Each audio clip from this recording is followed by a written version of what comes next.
Alrighty then. Now, I read this article. It's pretty interesting stuff here about this doctor who is pretty much down to earth as to what I think should happen in this country and all around the world, but fuck it. I mean, the other countries are going through austerity, cutting this, cutting that, cutting necessary public services, and hospitals are closing, people are without their dialysis and all that. And my parents, who have some medical issues, not serious, but if they don't take care of their issues, it will be serious.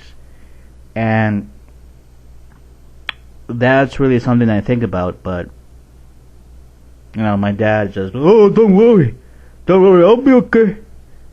Who needs a doctor anyway? It's me. I eat good, I walk every day. Dad, it's not that simple, Dad. What do you know? You're just a dumb kid. I'm 30 years old and they still calls me a kid. No, but I read this article that this doctor, though, is saying, look, the problem is not money per se. I mean, that's one.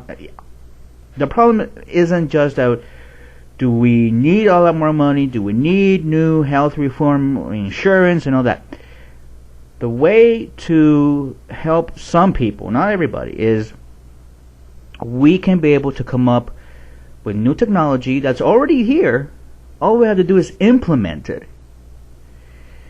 And this will solve a lot of the death rates with cardiac arrest. I mean, that's one of the number one killers among men, right? Is heart attacks, cardiac arrest. It's the widowmaker, as they call it, right? But now this doctor is coming out and saying, look, he was able to bring back from the dead half of his patients were dead for like 2-3 hours, and he brought them back to life. No brain damage, no nothing. And he goes through all the details of how to keep the blood flowing into the brain and make sure that there's enough oxygen, but not too much, because then there'll be damage to other parts of the brain, and the brain will become swollen. And I mean, he goes through all the detail, and he's saying these techniques are so simple, and you don't need these special machines or any of that shit. All you need is special techniques that physicians and ER doctors can use to bring back somebody from the dead. And all you have to do is do it fast and quick and efficiently and know what you're doing. That's all. What we need to do, instead of just focusing on health insurance and all how to bring costs down, why don't you just focus on trying to train these doctors to do the damn right thing? Because what he's saying is most of these ER doctors are not implementing these techniques. And I've seen this before. One of my best friends, Jerry was his name. He passed away. He had a heart attack, a massive heart attack. His heart basically bursted. But there was a way to probably bring him back to life. That was probably a way to do so. But I saw that the doctors, after 20 minutes, they just gave up. Like, that's it. He's dead. He's gone. He's a goner, man. And the problem is that there's no communication. There's no way to check these doctors in the ERs to make sure that, hey, are you trying your best, or are you just giving up because you have tea time at 2:00 with your buddies over there at the golf course? But the real problem, I think, is laziness. Is that a lot of these doctors are just becoming overwhelmed, I think, and for the most part, it's not their fault. It's just that they've been overwhelmed. There's not enough resources, as far as helping the doctors know what to do. And there's no support. And all these teabaggers are talking about, how do we cut this? How do we cut that? How do we cut healthcare? Why don't you try to solve these problems? Why don't you try to be a doctor? I mean, look at some of these teabaggers. Most of them are not even doctors. Most of them have never been higher than an 8th grade level to a fucking school.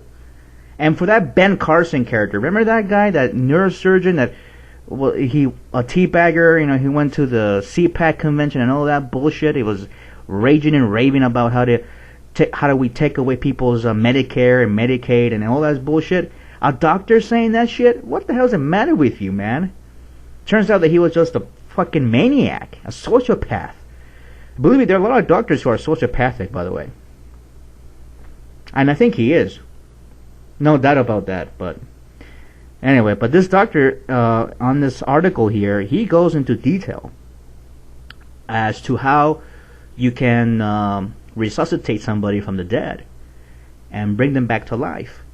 And all you have to do is just do these simple techniques that doctors are not doing.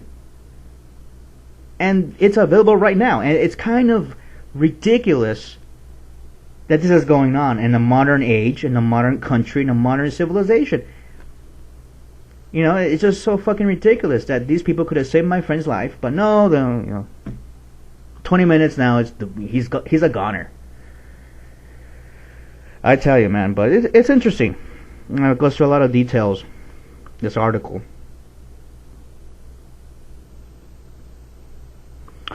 And it talks about national averages from cardiac arrest. You have about a 10 to 20% average of coming out of it fine. But he has a really good average, 50% around there.